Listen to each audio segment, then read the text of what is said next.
Nesse momento eu cumprimento a todos com a graça e a paz do nosso Senhor e Salvador Jesus Cristo. Eu dou graças a Deus por mais uma oportunidade que Ele me concede de poder voltar a comunicar com cada um dos meus amados irmãos, os meus distintos alunos. É um privilégio muito grande, cada momento que eu posso compartilhar com vocês aí o ensinamento da Palavra de Deus. Hoje nós temos a lição de número 7, de 18 de fevereiro de 2024. A lição de hoje tem como título o Ministério da Igreja.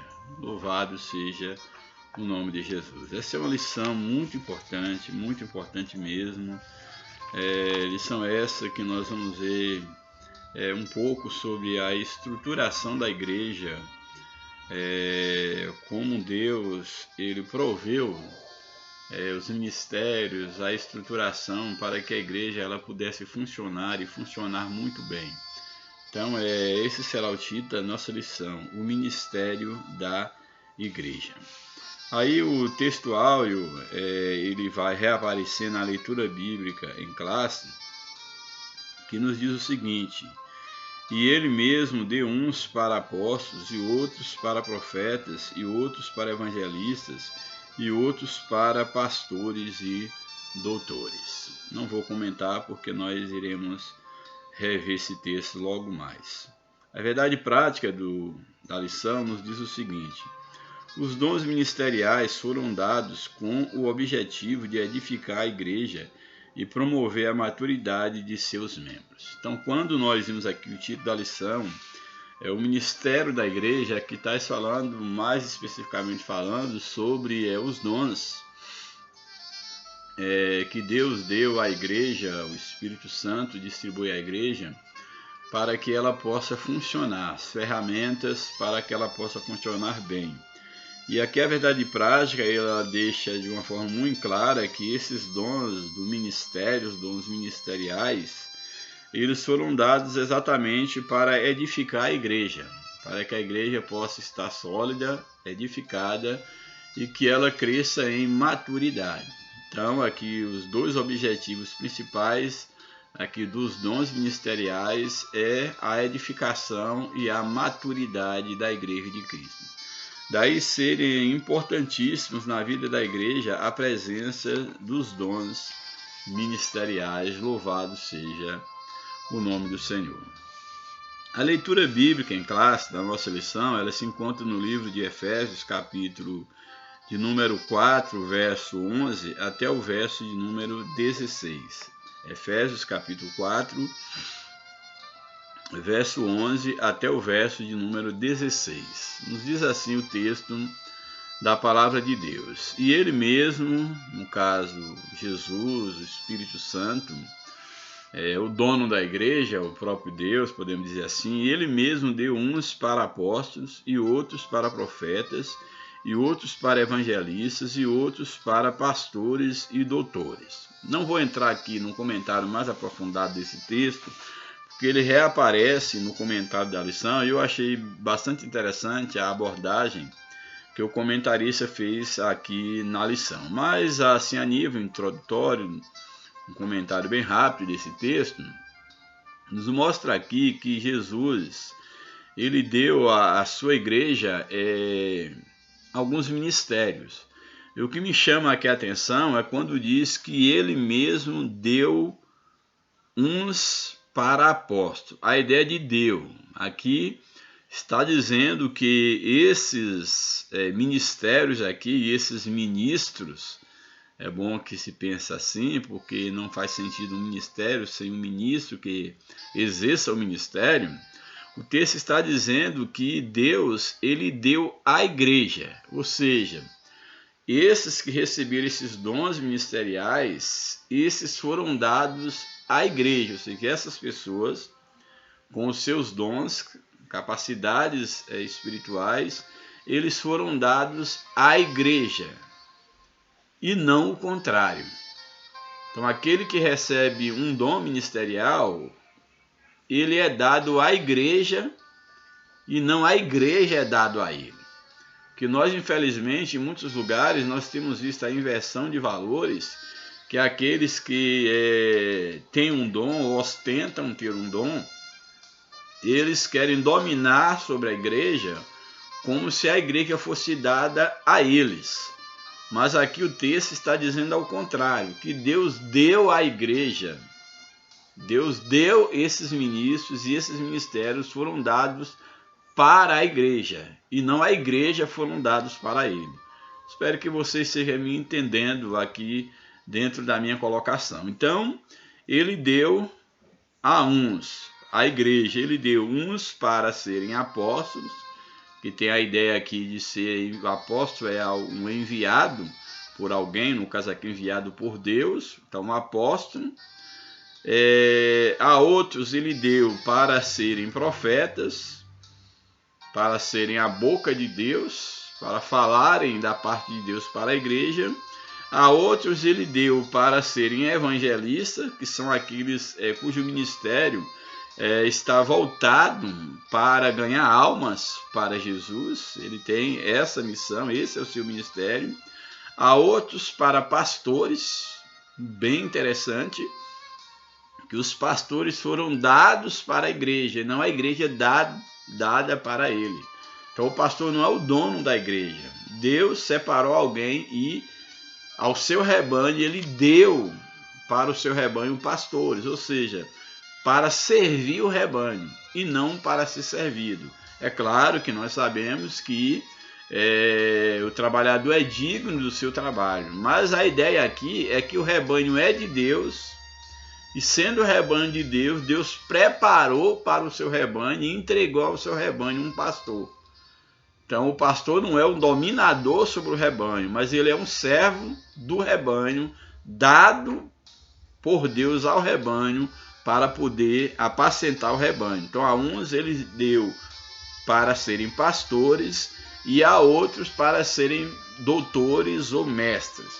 Aqui, doutor e mestre não tem nada a ver com formação teológica, com diplomas secundários, não tem nada a ver com isso. São pessoas que recebem de Deus uma capacitação espiritual para poder conhecer de fato, estudar a palavra de Deus, receber uma capacidade de poder transmitir, de poder influenciar outros por meio da palavra, mas não como um mero intelectual, mas como uma capacitação divina. Existem pessoas que de fato eles foram capacitados por Deus para o ministério do ensino, mas só que esses que de fato foram capacitados por Deus, eles foram dados para servir a igreja e não para querer ser servido da igreja.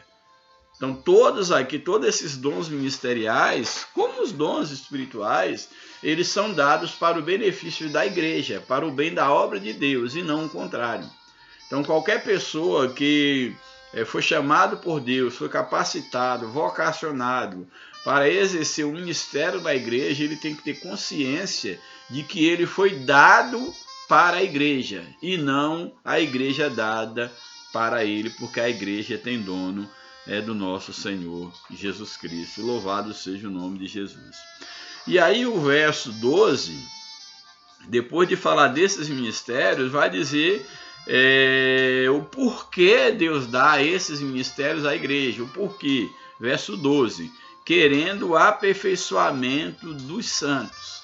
O objetivo de Deus dar esses ministérios à igreja é para que haja um aperfeiçoamento dos santos e também para a obra do ministério, para que exerçam a obra do ministério para a edificação do corpo de Cristo. Então nós temos aqui pelo menos 3 porquês, 3 objetivos desses ministérios, desses ministros serem dados à igreja. É a finalidade do aperfeiçoamento da igreja para que eles sirvam na obra do ministério e para a edificação do corpo de Cristo, para que alcance um objetivo final, alcance uma finalidade. Qual seria a finalidade última desses ministérios dados à igreja? Até que todos, verso 13, até que todos cheguemos à unidade da fé.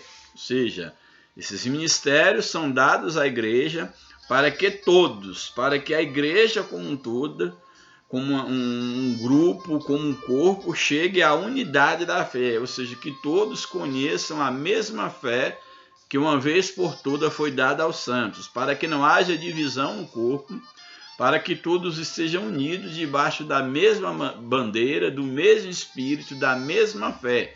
Esse é o sentido da unidade do corpo de Cristo. Nós somos unidos pela mesma fé, pelo mesmo Espírito. Então, para que todos cheguem à unidade da fé, todos alcancem o conhecimento do Filho de Deus, todos venham a conhecer de fato quem é Cristo, venham a conhecer Cristo enquanto Deus, a divindade de Deus, o conhecimento, o ministério do Filho de Deus é uma outra finalidade. Então, chegar à unidade da fé, ao conhecimento do Filho de Deus e, diz mais, e a varão perfeito, chegar à unidade da fé, conhecimento de Deus, a buscar imitar a perfeição de Cristo, que é o varão perfeito, e que alcance a medida da estatura completa de Cristo. Ou seja, Cristo nos chamou para que nele nós possamos estar crescendo em unidade, em fé, em comunhão,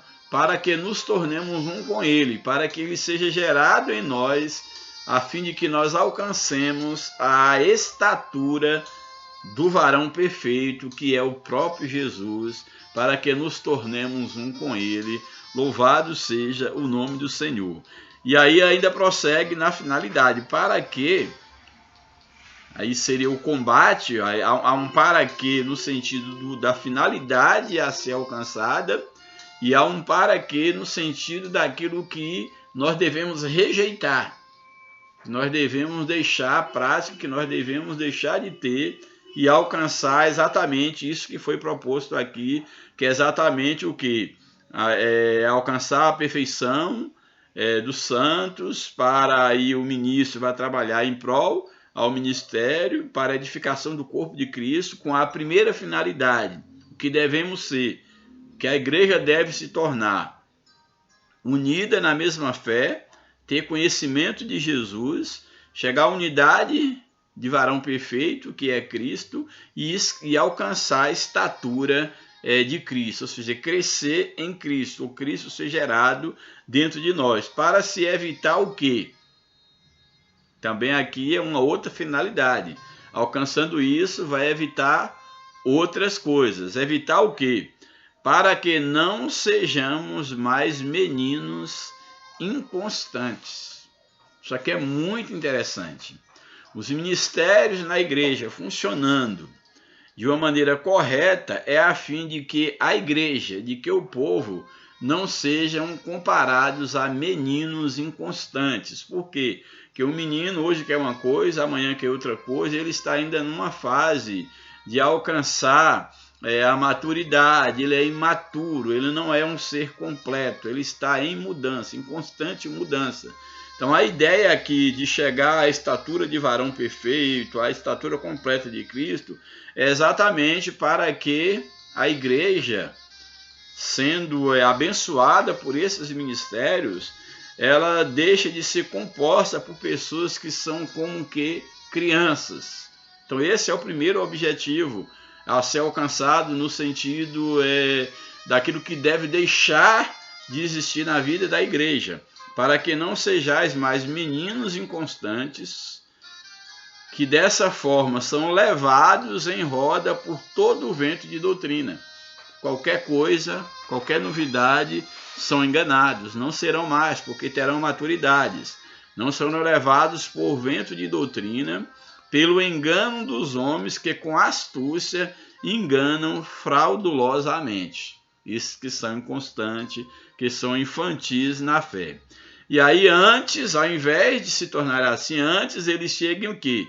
Antes possam seguir a verdade em amor, verso 15, antes seguindo a verdade em amor, ou seja, que o amor seja esse vínculo que nos une para obedecermos a Deus, que é a verdade, obedecermos a Cristo por amor, não por uma imposição religiosa, essa é a ideia, Antes, seguindo a verdade em amor, cresçamos em tudo naquele que é cabeça, ou seja, Cristo. Então aqui, como finalidade última, é que nós nos tornemos parecidos com Cristo, que é o cabeça da igreja, do qual Cristo, cabeça, todo o corpo bem ajustado, a ideia da comunhão, da unidade, do vínculo do Espírito, da mesma fé, todo o corpo bem ajustado e ligado pelo auxílio de todas as juntas, uma cooperação de cada membro, segundo a justa operação de cada parte, operando em prol ao mesmo corpo, faz o aumento, ou seja, o crescimento do corpo de Cristo, aumentar aqui fala no sentido de crescer, no sentido de ser edificado, o crescimento, o aumento do corpo de Cristo para a edificação em amor. Louvado seja o nome do Senhor. Então são os objetivos a serem alcançados, aquilo que se deve alcançar, aquilo que se deve deixar de fazer como um resultado dos ministérios na igreja, ou seja, esses que são levantados por Deus com dons ministeriais, eles são dados à igreja exatamente para isso, para poder que a igreja, levar a igreja a se livrar daqueles vícios que impedem ela viver como igreja e que ela se torne realmente corpo de Cristo, unida a Cristo por meio do Espírito Santo. Louvado seja o nome do Senhor para sempre. Aí a introdução da lição, indo para o comentário da lição, a introdução nos apresenta o seguinte: nessa lição veremos o ministério em suas diferentes funções e ofícios, bem como as qualificações que biblicamente são exigidas para o seu exercício.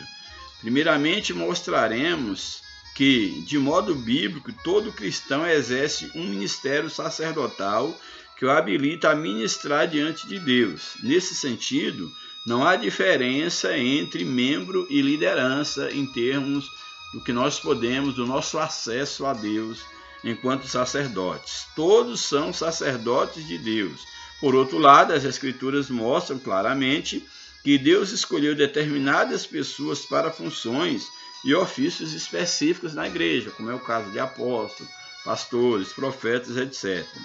Esses ministros chamados por Deus têm a função de servir a igreja de Cristo e trabalhar no aperfeiçoamento dos santos. Essa é a função desses que são chamados por Deus. Louvado seja o nome do Senhor.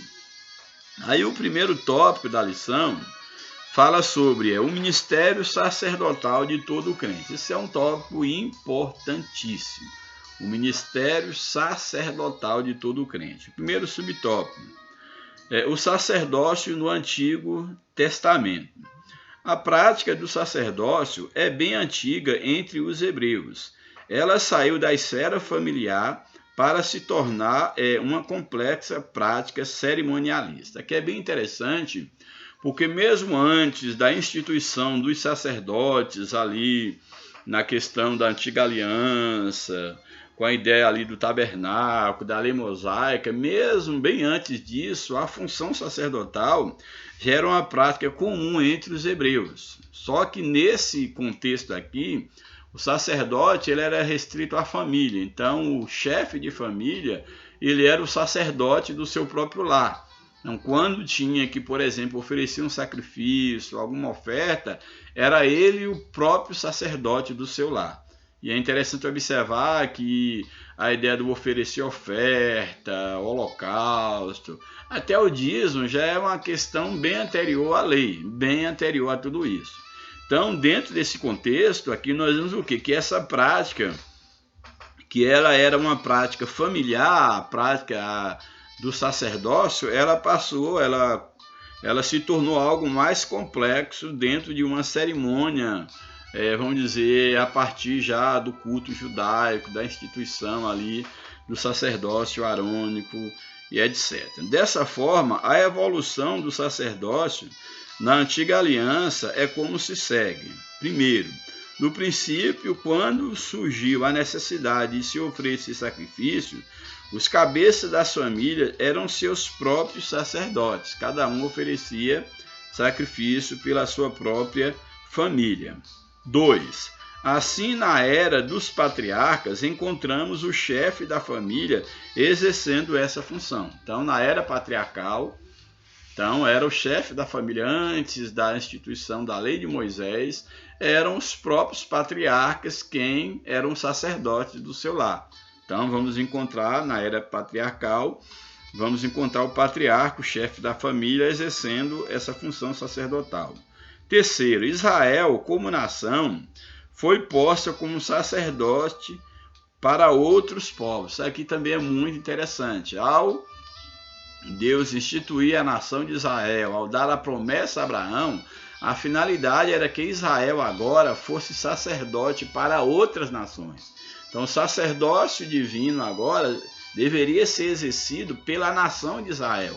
Israel seria uma nação sacerdotal por meio da qual o mundo deveria conhecer a Jesus. Felizmente, Israel falhou, mas as promessas de Deus quanto à nação de Israel continuam de pé. Elas não foram anuladas em hipótese nenhuma. Então, Israel foi posta como uma nação sacerdotal para os outros povos. E, por fim, no quarto momento, no Monte Sinai, o Senhor limitou a prática sacerdotal à família de Arão. Foi a família escolhida, Arão, irmão de Moisés, e mais especial a tribo de Levi, aí descendente de Arão. Então foi escolhida a família no Sinai, a família de Arão, e mais especial, dentre os descendentes de Arão, a tribo de Levi como a tribo sacerdotal. Esse é um breve histórico sobre o sacerdócio no Antigo Testamento. O subtópico 2 é uma doutrina bíblica, a do sacerdócio, confirmada no Novo Testamento. O Novo Testamento apresenta o sacerdócio da Antiga Aliança como um tipo de Cristo. Então, todo o sacerdócio, toda aquela cerimônia feita pelos sacerdotes no Antigo Testamento, aquele ali apontava para Cristo na Nova Aliança. Então, o Novo Testamento vai exatamente ser o cumprimento, o antítipo, vamos dizer, daquilo que era o tipo no Antigo Testamento. Então, o sacerdócio da Antiga Aliança era como um tipo de Cristo, segundo o que se pode ver em Hebreus, por exemplo, capítulo 8, verso de número 1, que eu creio que vale a pena nós lermos aqui para a gente ver essa relação conforme a Bíblia aqui nos apresenta. Louvado seja o nome do Senhor para sempre. Portanto, aí Hebreus, capítulo de número 8, deixa eu localizar aqui, Hebreus, capítulo 8, o verso de número 1. Hebreus 8, verso 1. Nos diz assim: o mais importante do que estamos tratando é que temos um sumo sacerdote como este, o qual se assentou à direita do trono da majestade nos céus. Falando sobre Jesus. O verso 2. E serve no santuário verdadeiro, no verdadeiro tabernáculo, erguido ou erigido pelo Senhor, não por seres humanos. Então, ou seja, aqui, e aí o verso 3 fala que todo sumo sacerdote é constituído para sacrifícios aí temporários, mas aqui o texto nos diz que o mais importante é que temos agora um sumo sacerdote que assentou à direita da majestade de Deus nos céus. Então aqui é exatamente mostrando que o sacerdócio da Antiga Aliança, ele era um tipo que apontava para Cristo, que é exatamente o nosso eterno sumo sacerdote. Louvado seja o nome do Senhor. Então aqui, retomando a leitura desse parte do comentário, diz o seguinte: o Novo Testamento apresenta o sacerdócio da Antiga Aliança como um tipo de Cristo, que operou o derradeiro sacrifício pelos pecados do povo. Derradeiro e definitivo, porque não há mais necessidade de repetição. Então ele operou o derradeiro sacrifício pelos pecados do povo. Assim, não mais uma família, como era no princípio, na era patriarcal, não mais uma família, não mais uma tribo ou nação é detentora do sistema sacerdotal. Não é mais uma tribo, não é mais uma família, não é mais uma tribo, não é mais a nação de Israel, não é mais a linhagem de Arão, a tribo de Levi, não é mais isso que nós temos agora como sendo detentores do sistema sacerdotal. Agora é a igreja que constitui o sacerdócio universal de todos os crentes. Isso aqui é muito interessante. Nós temos agora um novo sistema sacerdotal, que é o sacerdócio em Cristo, que é segundo a ordem de Melquisedeque, um sumo sacerdote que está nos céus, à destra de Deus, que intercede por nós, e a igreja, todos os crentes compõem agora esse novo sacerdócio. Então, se a igreja compõe um novo sacerdócio na nova aliança, cada crente é um sacerdote dentro dessa nova aliança. Isso é maravilhoso, porque aqui nos faz entender que na nova aliança o sacerdócio universal do cristão mostra que não há mais a necessidade de um representante. Ah, não, o pastor é o sacerdote, então só o pastor pode oferecer louvor, adoração a Deus, pode entrar diante de Deus, pode interceder. Não é uma prerrogativa do pastor. Ah, não, o padre, é o papa. Não há o vigário de Cristo, não existe mais isso. Na nova aliança, nós temos um sacerdócio universal e todos os cristãos, todos os crentes são sacerdotes dentro desse sacerdócio universal, que é o sacerdócio de Cristo. Louvado seja o nome do Senhor para sempre. Então, esse é o caráter do sacerdócio na nova aliança. É um sacerdócio da igreja, onde todo crente é um sacerdote diante de Deus. Logo, se debaixo da antiga aliança o sacerdote era um ministro do culto, agora sob, ou seja, debaixo da nova aliança, como sacerdotes, oferecemos, cada crente oferece o próprio corpo em sacrifício vivo. Isso aqui também é muito interessante.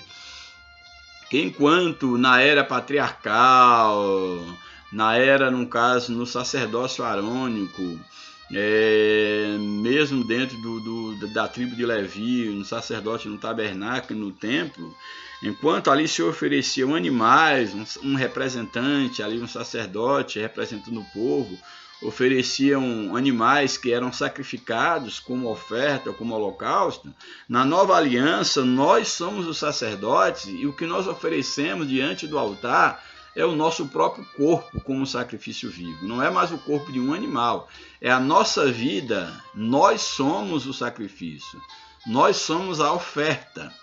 Nós somos os próprios sacerdotes que oferecem as suas próprias vidas como sacrifício vivo diante do altar do Senhor. Não é mais um sacrifício morto, não é mais uma oferta alheia, é a nossa própria vida que é oferecida como um sacrifício vivo diante do Senhor. Ministramos o louvor como fruto dos nossos lábios, lábios que reconhece, engrandece ao Senhor. Intercedemos pelos outros. Então nós oferecemos o nosso corpo como sacrifício nessa nova aliança, nesse novo sacerdócio. Nós ministramos, nós queimamos o nosso incenso diante do Senhor. Nós ministramos louvor ao Senhor com os nossos lábios. Nós intercedemos pelos outros. Temos esse papel de intercessores. Daí ficar bem claro que não comporta na atualidade, em momento, em lugar algum, não comporta ter um grupo seleto que é conhecido como uma casta especial, que é responsável pela intercessão na igreja, que é o aferidor de espiritualidade, grupo para o qual todos devem voltar, reverenciar, porque em matéria de intercessão, de poder levar a igreja diante de Deus, eles são especialistas. Isso não tem base na nova aliança. Todos nós, toda a igreja deve ser instruída para serem sacerdotes diante de Deus, para interceder pelo outro, porque às vezes muitos erroneamente, não, eu tenho que chamar um grupo especial para fazer isso, para orar, para interceder, eu tenho que chamar o pastor para orar, porque a oração do pastor é mais forte, a oração desses irmãos é mais forte, porque eles são o grupo de intercessão, o grupo específico. Não. Pode-se ter um grupo que dedica a oração a fazer um trabalho específico na igreja, sem nenhum problema. Agora, o que não pode é criar na mente da igreja a falsa ideia de que existe uma casta especial na igreja que é mais santa, que foi separada por Deus com um ministério sacerdotal de intercessão, quando na verdade todos nós somos sacerdotes diante de Deus. Inclusive, a lição vai mostrar que foi exatamente um dos resultados da Reforma Protestante, um dos legados da Reforma Protestante, foi exatamente a questão do sacerdócio universal do cristão. Portanto, hoje não se sustenta essa ideia de que na igreja tenha um grupo específico, especial, para seres os intercessores, a casta responsável pela intercessão, como se os demais na igreja não tivessem a mesma autoridade e não fossem chamados para fazerem parte desse sacerdócio. Portanto, nós intercedemos pelos outros, proclamamos as virtudes daquele que nos chamou das trevas para a sua maravilhosa luz e mantemos comunhão direta com Deus. Isso aqui é muito interessante. Cada cristão ele mantém comunhão direta com Deus, ele não precisa de intermediário, não precisa de um sacerdote que o representa. Então ele mesmo pode se colocar diante de Deus. Ah não, mas eu tenho que procurar primeiro o meu grupo de intercessão, tenho que procurar primeiro o meu pastor, eu não posso ir direto a Deus. Não, você mesmo pode orar, você mesmo pode orar por alguém, você pode interceder. Você não precisa sair correndo à casa do seu pastor, o pastor vem aqui porque o senhor pastor, o senhor faça a oração, porque alguém está precisando. Não, você mesmo ora. Você também é sacerdote de Deus, louvado seja o nome do Senhor. Então, temos aí esse conceito do novo sacerdócio na nova aliança. Subtópico 3, uma doutrina bíblica resgatada na Reforma Protestante, que é a doutrina do sacerdócio universal do cristão. No catolicismo romano, o sacerdócio é limitado à figura dos padres. O padre é o sacerdote da igreja. Não há a função sacerdotal para os membros da igreja. Nesse caso, o Papa é considerado o vigário, ou seja, o vigário é o substituto de Cristo, ele é o vigário, ele é o substituto, ele está no lugar de Cristo. Então, essa é a ideia da igreja romana, por isso não tem nenhuma base bíblica. Então, nesse caso, o Papa é considerado o vigário de Cristo na terra. Por isso, cabe destacar aqui que o resgate da doutrina bíblica do sacerdócio universal dos crentes, tal qual se encontra no Novo Testamento, foi uma obra da Reforma Luterana do século XVI. Foi uma das contribuições, não que Lutero ele fundou a ideia do sacerdócio universal, não é fundação de Lutero. Cristo é quem inaugurou esse sacerdócio, mas Lutero, ele lutou, não só apenas Lutero, mas os reformadores, mas Lutero foi aquele que realmente, vamos dizer assim, tornou público o enfrentar a igreja mãe romana para poder buscar a pureza da igreja. Ele não queria, em hipótese nenhuma, a divisão da igreja. Mas isso ficou claro na Reforma Protestante, exatamente esse legado de que o sacerdócio do cristão na igreja é um sacerdócio universal. Ou seja, Lutero não fundou isso, ele apenas quis um resgate para mostrar que na nova aliança nós não precisamos de intermediário, como no caso aqui, o Papa, um padre, ou um pastor, um guia, seja lá o que for. Nós somos sacerdotes e nós temos ligação direta com Deus, podemos interceder pelos outros, podemos oferecer o nosso sacrifício diretamente a Deus.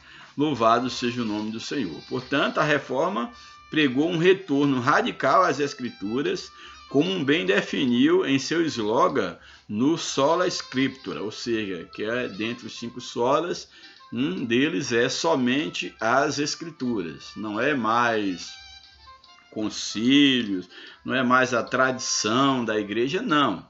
É somente a Escritura que deve ser seguida. E é na Escritura que nós temos em Cristo a fundação de um novo sacerdócio e o sacerdócio universal do cristão. Nas páginas das Sagradas Escrituras, podemos ver a grandeza dessa preciosa doutrina, que é a doutrina do sacerdócio universal do cristão. Segundo tópico, a estrutura ministerial do Novo Testamento. Como o Novo Testamento, o ministério, ele é organizado, a igreja no Novo Testamento. Aí vem o primeiro subtópico, o ministério quintuplo. Aqui o ministério quintuplo fala dos 5 grandes ministérios, não que sejam apenas esses, mas os destacados aqui no texto. O texto de Efésios 4:11, que nós já lemos, diz que Deus pôs na igreja apóstolos, profetas, evangelistas, pastores e mestres. Essa relação é descrita comumente como o ministério quintuplo da igreja, ou o ministério quíntuplo, melhor dizendo, da igreja, esses 5 ministérios. Primeiro, apóstolo. O que é o apóstolo? Alguém enviado em uma missão. Então, o apóstolo é um enviado por Deus. Isso aqui é bem interessante porque o apóstolo aqui é alguém enviado por Deus. Não é alguém que simplesmente dado a vaidade com o passar do tempo, que se tornou um figurão no evangelho, ele agora se auto-intitula apóstolo. Um apóstolo que não desbrava, que não funda a igreja, mas é um apóstolo que ele agora é uma espécie de um rei, de um líder que tem um status, vamos dizer assim, social, político, dentro da instituição. Não é esse o conceito de um apóstolo. Então, apóstolo era alguém enviado em uma missão.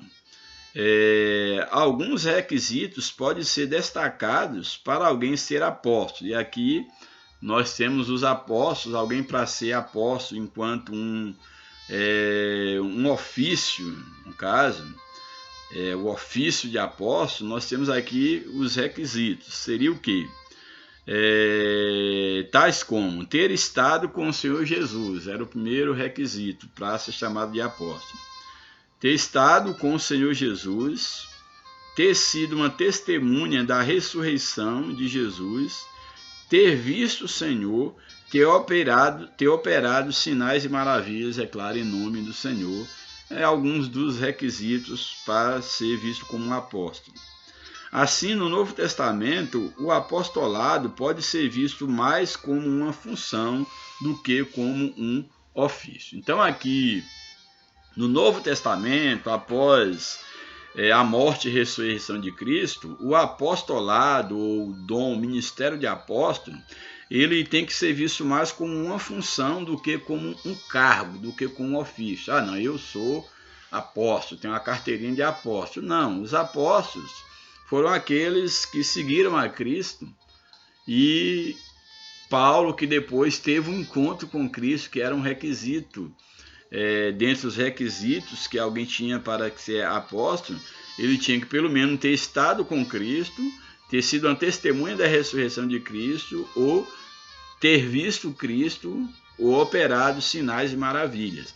Então aqui essas eram as condições que os apóstolos tinham que ter, alguma dessas condições, ou que se encaixar pelo menos dentro de uma dessas condições. No caso aqui, Paulo, ele exatamente teve uma visão de Cristo, ele foi chamado, ele se considera como um abortivo, um apóstolo fora do tempo, mas sim como apóstolo. Então, o texto aqui ele coloca assim: no Novo Testamento, o apostolado no Novo Testamento pode ser visto mais como uma função, essa função de ser enviado para fundar a igreja, para desbravar, fundar igrejas, mais como uma função do que como um ofício, do que como um cargo, diferente como era no caso dos 12.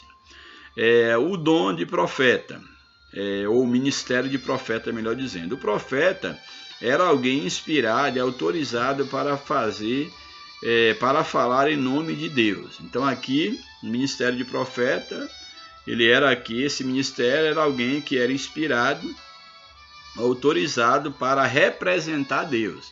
É bom separar o ministério de profeta com o dom de profecia, que são coisas diferentes.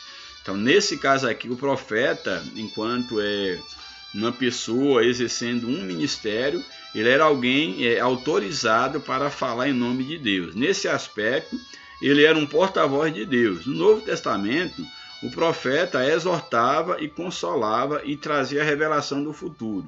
Contudo, as Escrituras distinguem o ministério de profeta do dom de profecia. Assim, somente alguns eram chamados para ser profeta, enquanto ministério, enquanto todos poderiam exercer o dom da profecia, ou seja, poderiam buscar, como Paulo diz, que bom seria se todos falassem em profecia, ou seja, enquanto um dom. Quando ele está falando, ele está disciplinando o uso do dons em língua. Ele fala que o dom de profecia é maior no sentido de proveito, não que um dom seja maior do que o outro, que seria bom que todos profetizassem. Ali ele está falando de dons e não da questão do profeta enquanto um ofício, enquanto um chamado, um ministério específico, vamos dizer assim. Então, há de diferenciar a profecia enquanto dom do ministério profético, que alguns são chamados para esse ministério. Um outro dom ministerial é o de evangelista. O que é um evangelista? É alguém cujo ministério é centrado na salvação de almas. Muito importante esse ministério. Tem pessoas que eles são chamados por Deus, ele tem um ministério de evangelista. Não adianta entregar a igreja para ele pastorear, que não vai dar certo, para ensinar que não vai dar certo, mas o ministério dele é evangelizar. Ele consegue, tem habilidade, tem facilidade para conversar com as pessoas, para dialogar, para falar do amor de Cristo, para, por meio dele, almas serem alcançadas. Então, ele tem esse ministério de evangelizar. Então, o evangelista, o ministério de evangelista, que é muito importante, é exatamente esse ministério, essa pessoa que foi chamada, que ocupa, seu ministério é centrado na salvação de almas, em evangelizar, levar almas a Cristo Jesus. Muito importante esse ministério. Conheço grandes evangelistas, tanto homens quanto mulheres, que têm um ministério realmente, que exercem esse ministério de evangelista, de ganhar almas para Jesus. Também um outro ministério é o ministério de pastores e mestres. Aqui está pastores e mestres juntos, mas são ministérios separados. Um pastor, ele não é necessariamente um mestre, como também um mestre não é necessariamente um pastor. Bom seria, né, se todo pastor fosse um mestre. Bom seria. Bem, o que nós temos aqui? Pastores e mestres. O pastor, ele possui a função de apacentar. Então, o que é um pastor? É aquele que apacenta. E aí eu confesso para vocês que o pastor também não é um ofício, não é um cargo. Pastor é um ministério. É um chamado de Deus. Tem pessoas que têm um chamado para pastorear. E muitos deles não foram reconhecidos. Muitos deles não têm um título. Muitos deles não têm o título. Não lideram uma igreja necessariamente. Eu conheço homens e mulheres que têm um ministério pastoral. Aqui eu não vou discutir o pastorado feminino, não estou falando de função, de cargo, de liderança, não estou dizendo isso. Estou falando de exercer esse ministério de pastorear vidas. Conheço homens e mulheres que de fato têm um ministério pastoral, de pastorear, de cuidar de almas, de alimentar, de edificar, de conduzir as pastagens verdejantes, de amparar, de ocupar-se de vidas, de cuidado com vidas. Isso é um ministério. Então, um ministério muito importante. Então, o ministério pastoral, o pastor é aquele que possui essa função, esse ministério de apacentar. Enquanto o mestre é aquele que possui essa capacidade de ensinar. E aqui o mestre, eu faço aqui uma observação, que é muito mais do que professor. Não vamos confundir mestre com professores. Existem muitos aí que são professores, estudaram teologia, ou ensino na escola dominical e são professores. Amém, um professor. Mas um mestre é bem mais do que um professor. Bem mais do que um professor. Existem muitos que acham que recebeu de Deus o dom de mestre, eu sou mestre, mas só fazem repassar aquilo que leram em livros. Repassa, estudou bastante, decorou tudo que estudou, mas só pensa dentro daquelas 4 linhas. Se for surpreendido com algo fora das 4 linhas que ele foi domesticado, ele não consegue, de fato, instruir, não consegue inspirar. Então, o mestre aqui, enquanto um ministério, eu vejo mais como uma capacidade sobrenatural, uma sabedoria, eu vejo mais como um soprar do próprio Cristo dentro de alguém, que Cristo é o mestre por excelência e que ninguém surpreendia Jesus, porque Jesus havia nele o espírito de sabedoria e ele era o mestre dos mestres. Então, o mestre para mim aqui, ele é bem mais do que um professor. Eu sou um professor secular. Sei que tem um chamado de Deus para o ensino, algo que eu não aprendi em escola, não aprendi num curso de teologia, é algo natural, é um dom, é uma capacitação espiritual, eu sei muito bem disso, por isso eu posso dizer que professor não é mestre. Eu tenho vários colegas de profissão secular que são professores, mas são professores mesmo. Eles ensinam o conteúdo e ali o aluno sequer pode perguntar alguma coisa fora do conteúdo, porque ele não consegue construir um pensamento crítico, não consegue pensar fora ali do livro, fora do escopo do livro, das respostas que o livro dá. As respostas têm que ser igual ao livro, tem que seguir rigorosamente a gramática. Então, são professores.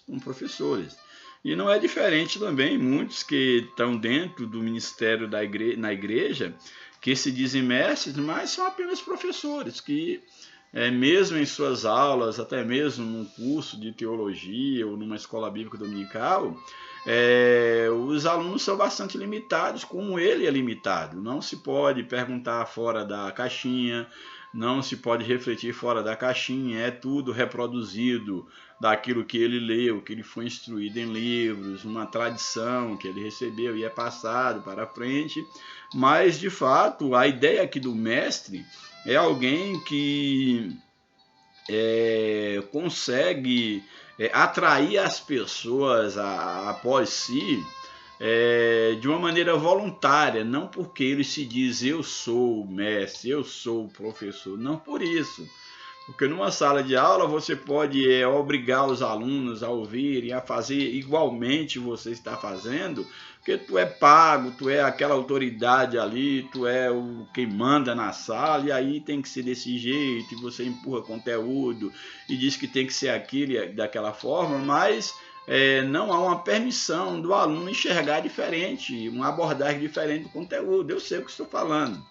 Eu sou professor já há alguns anos, como também fui aluno tanto no ensino fundamental quanto do ensino superior. Por 17 anos no ensino superior eu fui aluno. E a maioria esmagadora dos meus professores eram apenas professores, mesmo ostentando o título de mestre, de doutorado, mas não eram mestres, no sentido de poder influenciar, formar opinião, ser um modelo a ser seguido, atrair após si discípulos. Não eram mestres. poucos se poderiam imitar. Então não é diferente em relação também à obra de Deus. Então não é simplesmente alguém achar que decorou um monte de livro, estudou um monte de livro, se tornou uma pessoa erudita. Erudição não é sinônimo de ser mestre. Tem pessoas que são eruditas, que elas vomitam muito conhecimento bíblico ou secular, mas isso não as torna sábias, não as torna mestres, porque isso aqui, no caso, segundo a Bíblia, o mestre, segundo a Bíblia, se tratando aqui de coisas espirituais, e também o mestre secular não é algo que apenas é aprendido em escola, é uma capacitação maior. Então eu creio que tem pessoas que elas são mestres como um dom na vida secular e espiritualmente falando, dentro do corpo de Cristo, tem pessoas que realmente elas foram chamadas para serem mestras. Elas receberam de Deus uma dotação espiritual que não passa necessariamente pela via de um curso teológico. É claro que o curso teológico ajuda a você aperfeiçoar o dom que há em ti. Pode ajudar ou não, mas de fato, mestre aqui é um dom ministerial. Subtópico 2, o serviço de diáconos e presbíteros. Aqui falou dos dons ministeriais, e aqui o comentarista aproveitou para falar sobre o serviço mais específico do diácono e dos presbíteros aqui, enquanto um ofício mesmo na igreja, enquanto um ofício, não necessariamente enquanto um dom, mas enquanto um ofício. O Novo Testamento mostra que o diaconato foi instituído, aí capítulo 6 de Atos, verso 1 ao 7, e também em 1 Timóteo, verso 3, 8 a 11. A lição aqui ela não traz assim essas duas leituras, mas eu acho que vale a pena nós lermos aqui, para a gente não passar assim, sem um texto específico falando sobre esse tema, como os outros já foram amparados por textos. Então vamos ver aqui o que nos apresenta. Atos capítulo 6, deixa eu ver aqui se... Atos capítulo 6, verso 1 ao 7. Atos capítulo 6, verso 1 até o verso de número 7. A palavra de Deus nos apresenta. Atos 6, 1 a 7. Naqueles dias, crescendo o número de discípulos, os judeus de fala grega murmuravam contra os judeus de fala hebraica, porque as suas viúvas estavam sendo esquecidas na distribuição diária de alimento. Por isso os 12 reuniram todos os discípulos e disseram: não é certo que negligenciamos o ministério da palavra de Deus a fim de servir às mesas. Irmãos, escolha entre vós 7 homens de bom testemunho, cheios do Espírito Santo e de sabedoria, e os encarreguemos dessa tarefa. Aí aqui, por inferência, nós vemos aqui que se refere aos diáconos, como nós vamos ter lá em 1 Timóteo. Assim nós nos dedicaremos à oração dos apóstolos e ao ministério da palavra.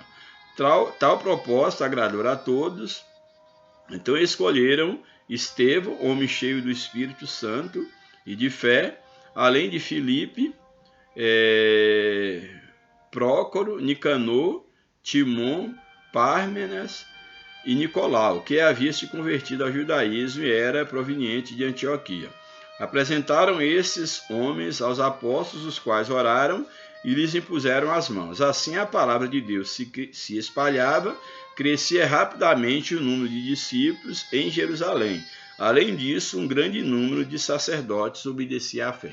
Então houve a necessidade da instituição desses homens aqui, que nós vamos ver aqui como sendo os diáconos, para que exercesse um ministério específico na igreja local. Então aí, 1 Timóteo, nós vamos ver aí em 1 Timóteo capítulo 3, verso 8 ao 13. 1 Timóteo capítulo 3, verso 8 ao 13, nos diz assim a palavra de Deus. 1 Timóteo capítulo 3, verso 8 até o verso de número 13. Deixa eu ver aqui se está certo. 1 Timóteo, estou no capítulo 1, que é o capítulo 3. 1 Timóteo, capítulo 3, o verso 8 até o verso de número 13. Aqui anteriormente fala sobre as qualidades do presbítero, e aqui é bom porque aqui fala sobre o serviço de diácono e presbítero. Então aqui logo no início do presbítero, aqui conhecido também como os bispos da igreja, essa palavra é digna de confiança. Se alguém aspira a ser bispo, deseja uma função nobre. É necessário, pois, que o bispo seja irrepreensível, marido de uma só mulher. Bispo aqui também, em outro contexto, entende-se como presbítero. Que ele seja irrepreensível, marido de uma só mulher, moderado, sensato, respeitável, hospitaleiro, apto para ensinar. O bispo, ele tem que ter, o presbítero, o bispo ou o pastor, ele tem que ter habilidade para ensinar, não deve ser dado ao vinho, nem violento, mas sim gentil, pacífico e livre do amor ao dinheiro, avarento. Deve governar bem a sua casa, tendo os filhos em sujeição, com toda dignidade, pois se alguém não sabe governar a própria casa, como poderá cuidar da igreja de Deus? O bispo não pode ser recém-convertido, ou seja, um neófito, para que não se ensoberbeça e caia na mesma condenação em que caiu o diabo. Ele também deve ter boa reputação entre os de fora, para que não caia em descrédito nem na cilada do diabo. Então aqui fala sobre os bispos, que pode ser uma referência a pastores, ou até mesmo aos presbíteros, que exerciam também função pastoral. E agora vem sobre os diáconos, as características dos diáconos. E aí nós lemos aqui o Atos 6, sobre a separação desses homens que, por inferência, e ligando um contexto de um texto com um contexto maior da Bíblia, de comum acordo, a teologia refere esses que foram separados aqui como sendo os diáconos da igreja daquele tempo. Em relação ao diácono, os diáconos devem ser homens igualmente, ou seja, iguais, assim da mesma forma que era exigido para os anciãos, para os bispos, para os presbíteros, também as características basicamente são as mesmas para o diácono. A única diferença é que não havia para o diácono a obrigação de ensinar, de ser apto para ensinar, mas as virtudes morais eram as mesmas que deveria ter no bispo, no presbítero. Os diáconos devem ser igualmente dignos, homens de palavra, não dada a muito vinho, nem a lucro desonesto, devem apegar-se ao ministério da fé com a consciência limpa. Primeiramente devem ser experimentados, depois, se não houver nada contra eles, que sirvam como diácono. As mulheres devem ser igualmente dignas, não caluniadoras, mas sóbrias e confiáveis em tudo, essas esposas dos diáconos. O diácono deve ser marido de uma só mulher, que governa bem os seus filhos e a sua própria casa. Os que exercerem bem a diaconia alcançarão bom progresso e muita ousadia na fé que está em Cristo Jesus. Dois exemplos que nós temos na Bíblia de diáconos que se destacaram é o caso de Estevão, que foi o primeiro mártir, um homem cheio do Espírito, e também de Filipe, o grande evangelista. Então, mostra que os diáconos, o ministério aqui, o serviço do diaconato, tanto o diácono quanto os presbíteros eram homens cheios do Espírito para exercer esse ofício. O Novo Testamento mostra como o diácono foi instituído, ou diaconato. O sentido do verbo grego diaconel é servir, e ocorre 37 vezes ao longo do Novo Testamento. É bom observar que existe o diácono no sentido mais geral da diaconia, inclusive o próprio Cristo, ele é apresentado como um diácono. Então, nesse sentido, o modelo de Cristo de diácono é o modelo que todo cristão deve seguir. Então, todo cristão em potencial, ele deve ser na prática, não só em potencial, mas na prática, todo cristão ele deve ser um diácono. O próprio ato de ser um sacerdote é um serviço prestado. Então, de diácono, nós temos a palavra diaconia, que quer dizer serviço. E todos nós somos chamados para servir. Jesus, a teologia, a famosa teologia de Cristo, antes de subir ao céu, após a sua ressurreição, antes de subir ao céu, foi exatamente o que ele dá de ensinamento, é o ato de servir. E ele, num dado momento, já findando o seu ministério, vamos dizer, aqui na terra, ele pega uma bacia e uma toalha e lava os pés dos seus discípulos, ensinando o que eles deveriam fazer a partir de então. Então essa é a teologia da toalha e da bacia. Então nesse aspecto todos nós somos diáconos, enquanto um serviço, enquanto exercer da diaconia. Mas havia aqueles diáconos enquanto ofício, como nós já falamos. Então o sentido do verbo grego diaconel é servir. Ocorre 37 vezes ao longo do Novo Testamento, nem sempre se referindo ao ofício diácono, mas ao serviço da diaconia. Esse significado aparece em Atos 6:2. Da mesma forma, o substantivo grego diaconia ocorre 34 vezes no texto neotestamentário. Ele também aparece com o sentido de servir em Atos 6:1. À luz do contexto de Atos 6, observamos que o diaconato era um serviço dedicado mais à esfera social da igreja, em relação àqueles 7, daí aqueles 7 serem considerados diáconos levantados dentro daquele contexto. Um serviço social, que era servir as mesas das viúvas, repartir bem ali a distribuição dos alimentos, que estava sendo negligenciado. Por outro lado, presbitérios, ou presbíteros, essa palavra aqui no grego, traduzido como presbíteros, ocorre 66 vezes no grego no Novo Testamento. Em Atos 14:23, o termo é usado para se referir, o termo presbítero, ele é usado para se referir aos anciãos que presidiam as igrejas. Então, os anciãos, os pastores que presidiam a igreja, eles eram chamados de presbítero. Esse mesmo sentido é usado por Lucas em Atos 20:17. Lucas é o escritor do livro de Atos, quando Paulo se encontra com os presbíteros de Éfeso. Dessa forma, o presbítero era alguém que supervisionava, presidia ou ainda exercia alguma função pastoral. Esse é o conceito de presbítero. E o último tópico da lição, as qualificações para o ministério. Primeiro subtópico, qualificações de natureza moral. Aqui a lição apresenta algumas, não todas, mas só uma amostra, 2 qualificações de natureza moral e depois 2 qualificações de natureza social que era necessário para o ministério. Primeiro, as qualificações de natureza moral.